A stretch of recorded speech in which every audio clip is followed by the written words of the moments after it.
మీరు ఒకవేళ small, medium business run చేస్తున్నట్టయితే, ఇప్పుడే గ్రోయింగ్ స్టేజ్‌లో ఉన్న బిజినెస్ ఉన్నట్టయితే, కొద్దో గొప్పో క్యాష్ ఫ్లో ఉంది.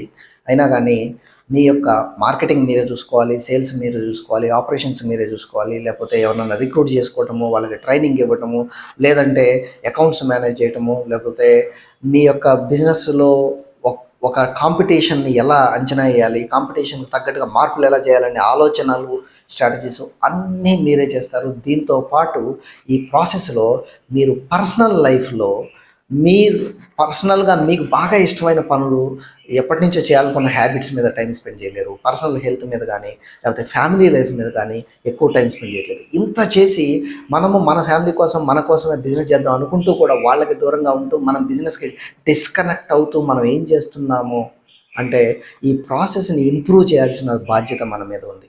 అలా మీరు మీ ప్రాసెస్‌ని గత సంవత్సరం లాగా